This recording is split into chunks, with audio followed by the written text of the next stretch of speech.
is falling from the blue sky.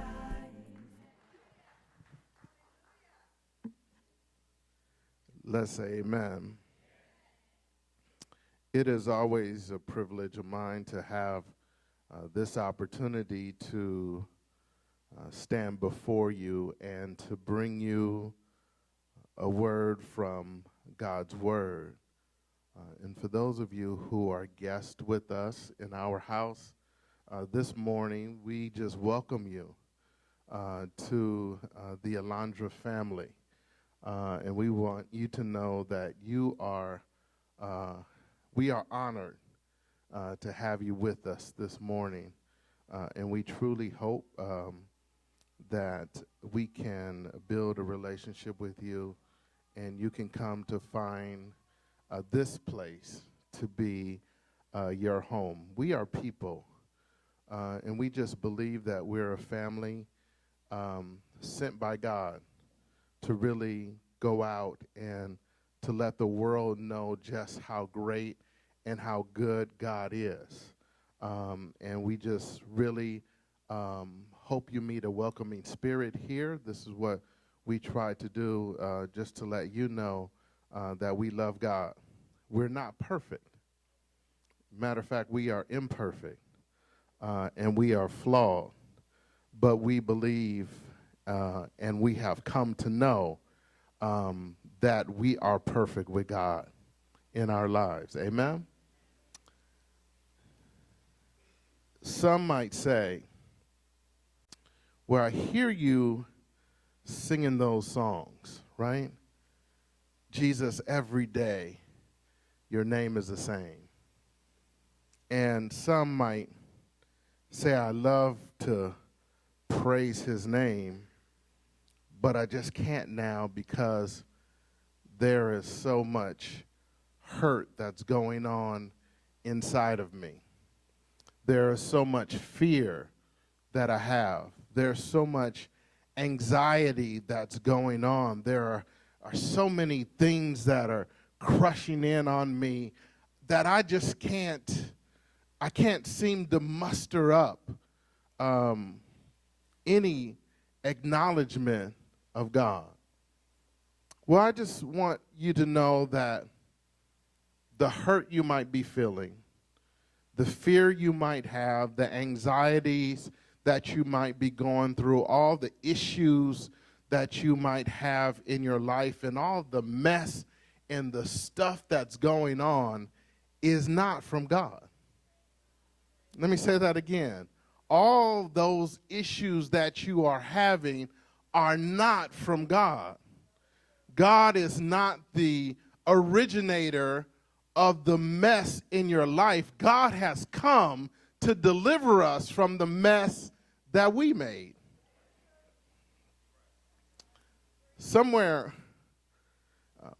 I read long ago that God created perfection, and then he placed us in beauty and perfection. And he said, this is your gift. I'm giving it to you. And we said to God, your beauty and your perfection is not good enough. Amen? And so what we did is we went about creating our own beauty and perfection in our heads, right? And we messed up the beauty and the perfection that God had already given us. That's called sin. And it is now God's job to pull us out of the sin that we created. So it just comes to let us know that a lot of times we turn and look at God and point the finger at God and say, if you are God, then why is this happening? Well, this is happening because we rejected God. God never rejected us. We rejected God. And so all the pain, all the death, all the anxiety, all the anger, all the sadness, all the junk and all the mess that goes on is not created by God. It's created by that other fella. And God is trying to pull us out of that and bring us back to perfection. That's not in my lesson. I just thought it would be appropriate to say. We have been walking through this idea of empowerment, of being powered, of being connected, about being plugged in for God and plugged in to God. And through this unit of study that we're doing this month, we're talking about the idea of power impedance. And what that means is that something that stands in the way, that comes and interjects itself between our relationship with God. And that's Satan. And we talked last week, and we had this beautiful opportunity to share as a family those issues that we are going through. And I don't know about you. If you missed it, you just missed a great opportunity for us to come together as a family and to be open and to be transparent and say, this is my issue.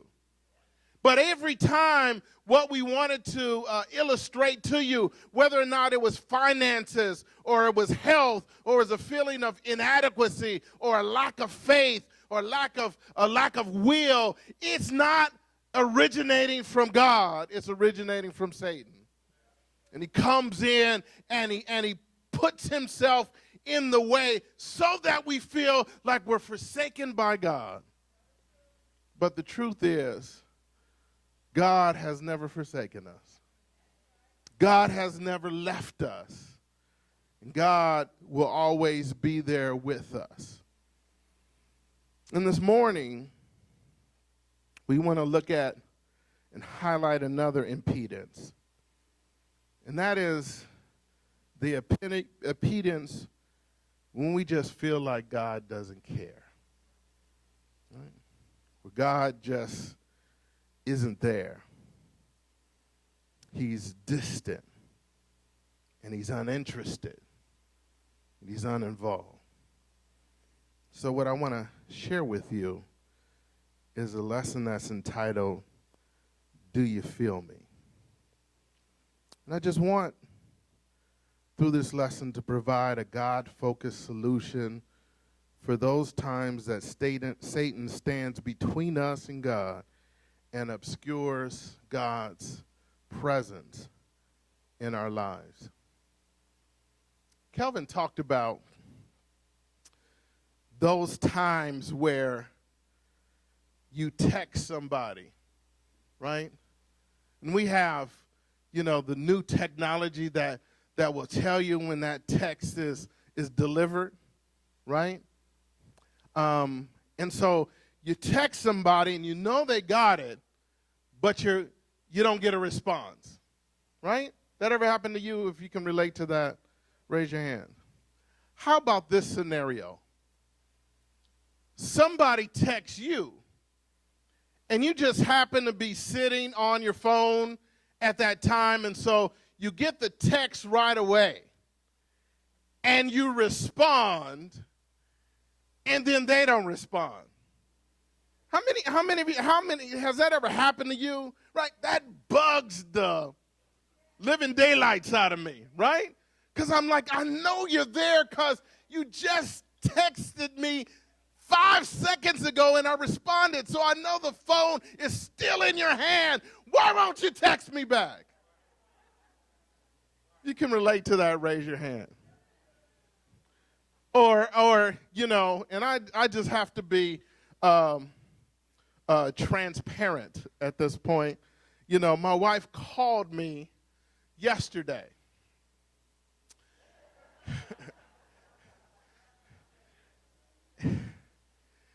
And I have my devices have the uncanny ability, thanks to the genius of Apple, that they ring on every device I'm on. So if I'm on my iPad, it's going to ring on my iPad. If I'm on my laptop, it's going to ring on my laptop. And oh, by the way, it'll also ring on my phone as well. So I'm sitting there and I'm playing poker, online poker, and I'm winning, and then the phone starts ringing on my iPad. and I'm faced with a dilemma. Do I push green and answer the phone, and knowing the verbosity of my wife, I'm going to lose this game and I'm going to lose $50 million of play money? Or do I push red? No, I can't let it ring because it's ringing and interrupting the game.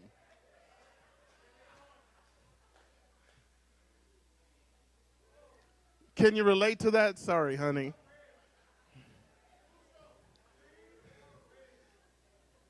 Do you take the green pill or the red pill?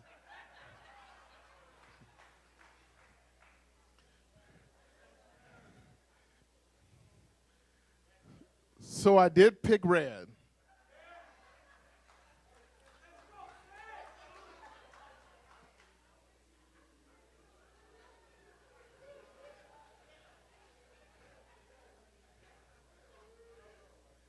But I did call her back later.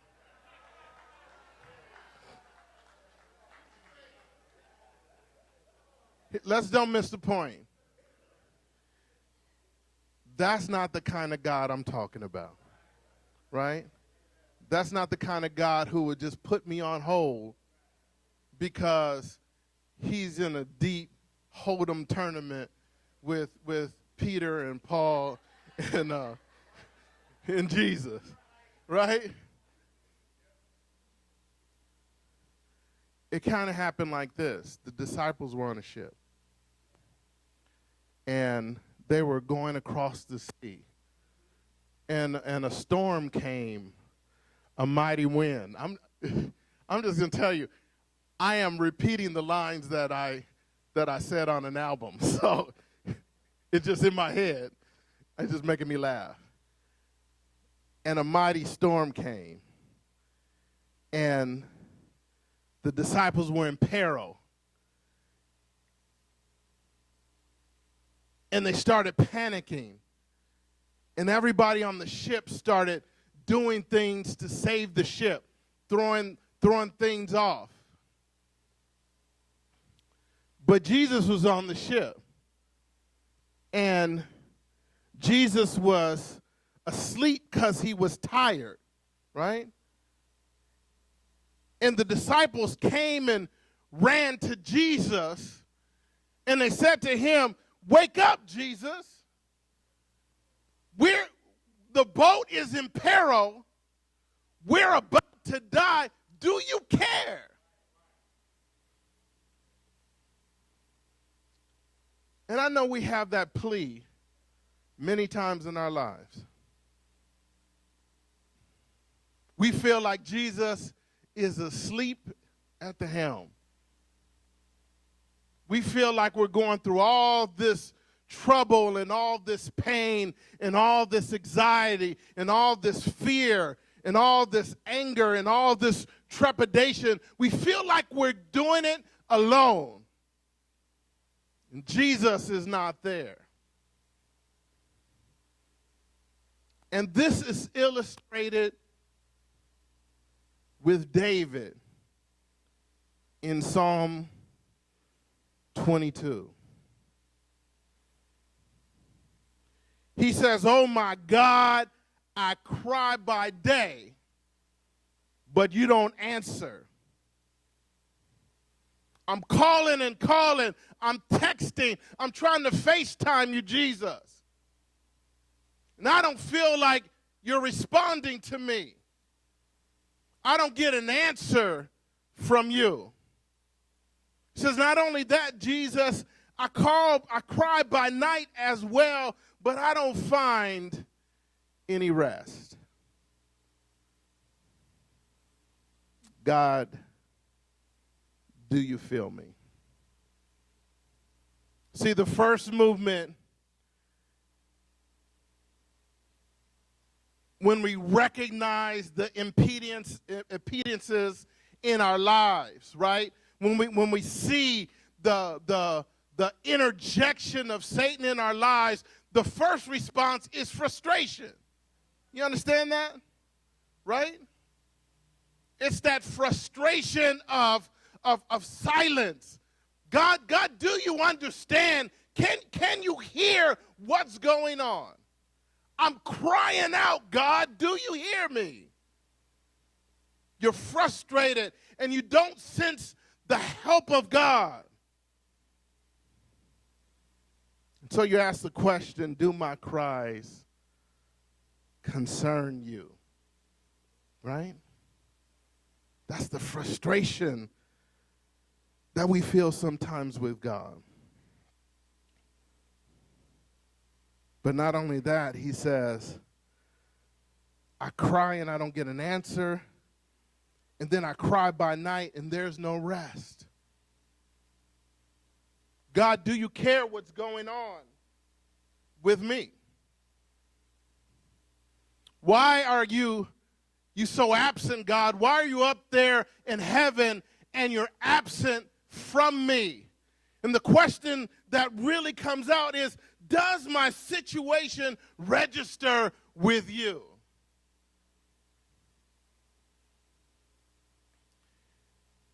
It's all right to be frustrated, but that frustration has to take you somewhere, right? And there's two ways that it can take you, right?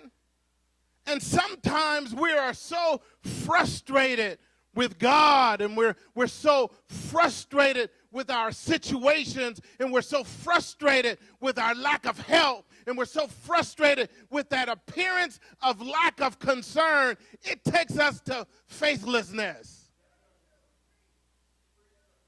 I just don't believe God anymore. I just don't believe that God is there. I just don't believe that God can help me. And when that frustration meets with faithlessness, it usually moves right into self-help. You can't help yourself, right? But it moves to self-help. Well, if God is not there, and if God is unwilling to help me, and if God doesn't care about my situation, I'm going to help myself.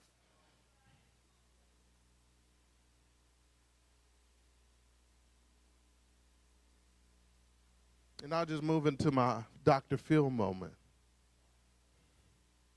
How is that working out for you?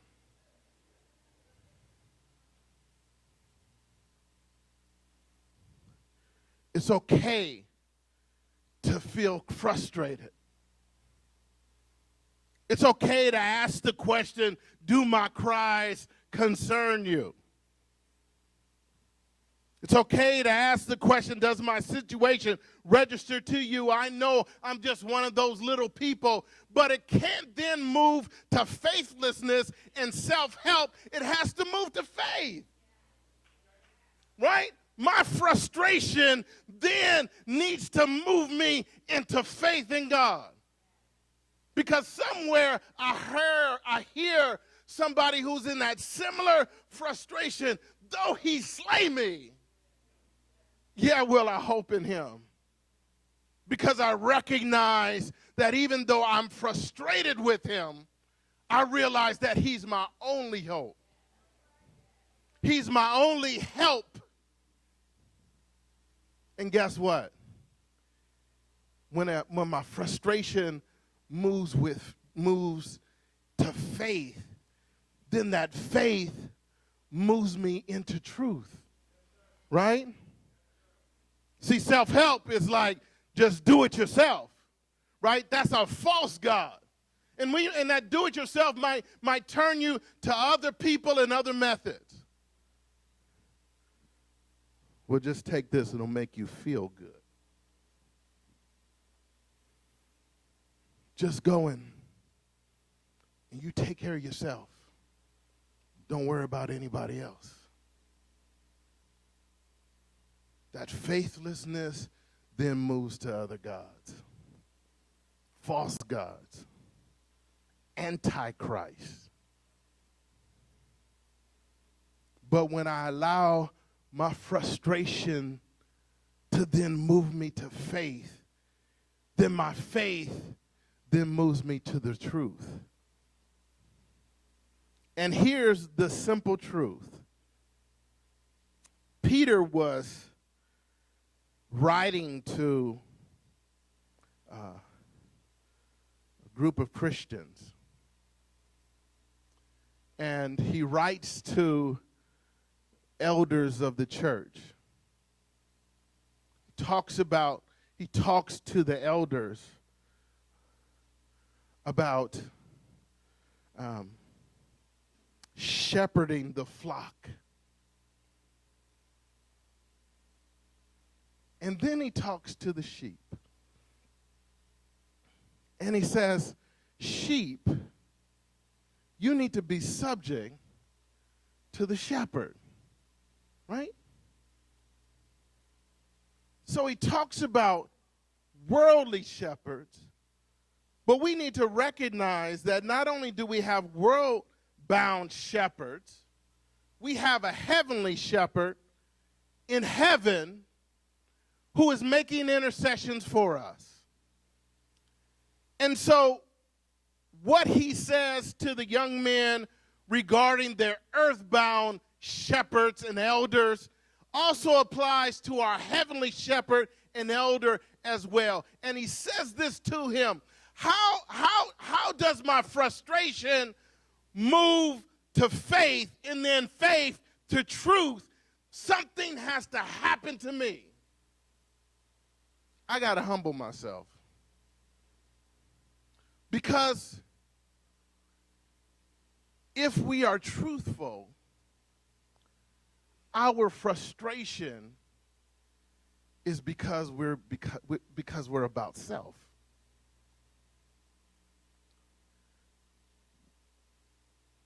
Do you care what's happening to me?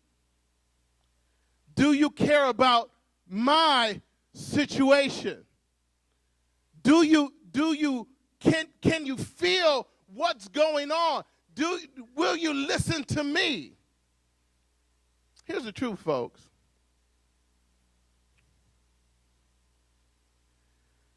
Because we live here in America, we are the top 0.1% in the world.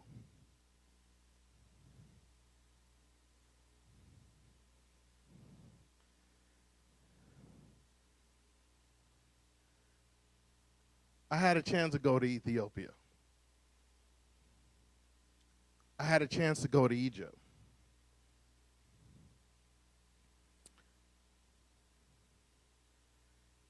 Though we might talk about the hood and we talk about the ghetto,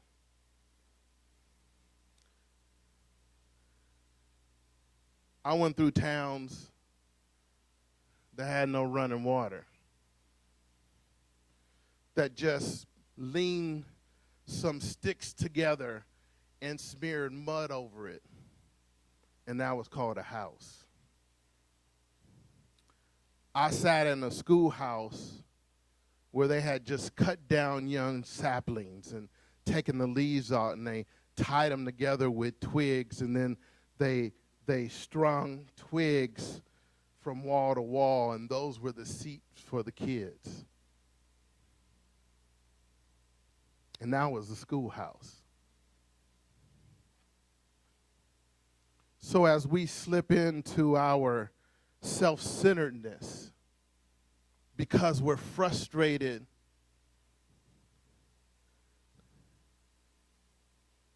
because you spend all your money doing what you wanted to do, and then there's not enough paycheck in the end of the month to pay for the bills that you created.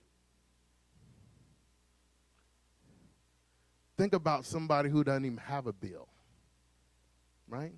You have the honor to have a bill because you have the prosperity to create the bill because you're in the top 0.1% of all the people in the world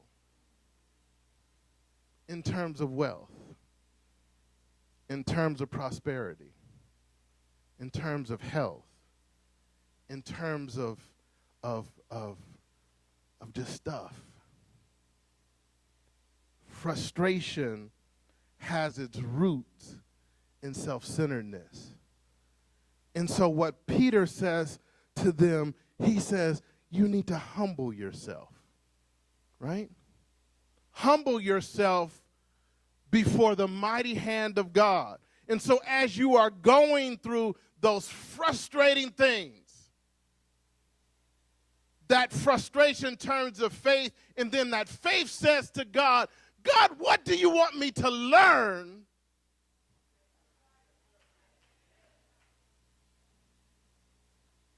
God, what truth are you trying to teach me because I'm going through this mess?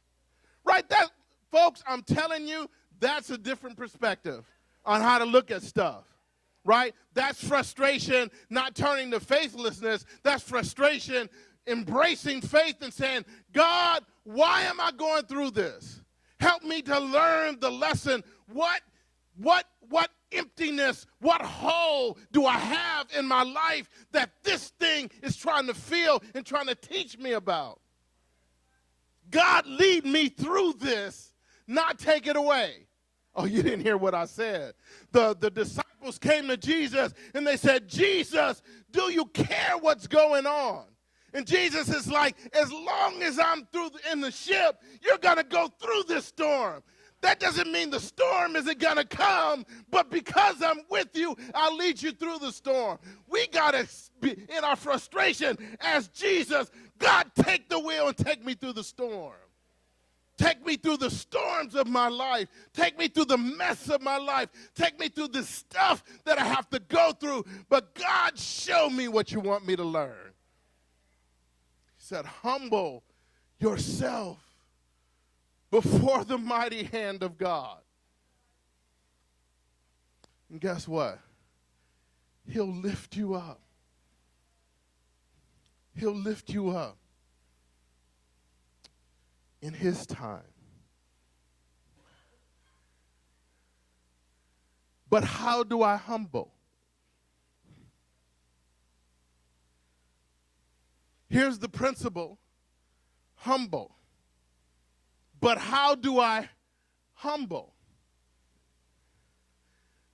Casting all your anxieties on him because he cares for you. That's how I humble. When I'm frustrated about all of this, what does faith tell me? Faith tells me, dump on God. Oh, dump your stuff on God. That's do you see that? Well, I don't want to dump on God. Well, that's what you're doing in your frustration, right? You don't see dumping in Psalm 22, right? Why have you forsaken me? Do you hear me? Are you there? Why are you silent, right? How do I humble? I humble by taking all of that. And it's like, all right, dude, you got to handle this. Handle your business, right? That's what he's saying here.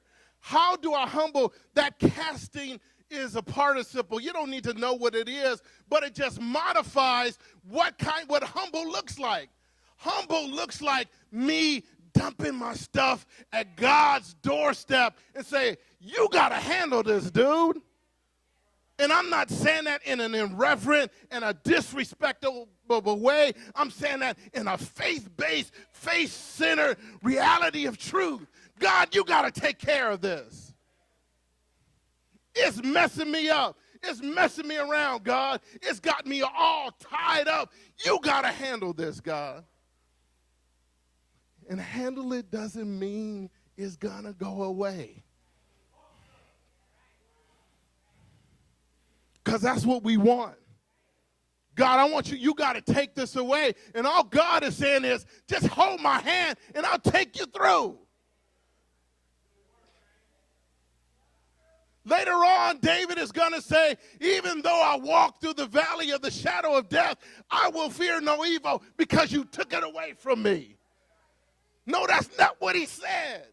He didn't say you took it away from me. He says you walked with me all the way through it. Don't we see that? I ain't mad. I'm just excited about the power of God that we have access to. That whatever we put at God's doorstep, he'll walk with us through it. The disciples didn't get out of the boat. The boat just went through the storm. And sometimes the power of God is going to say, peace, be still. But sometimes he's going to say, get out of the boat and walk through it. Right? So frustration goes through faith. And faith allows me to humble myself and cast my burdens on God.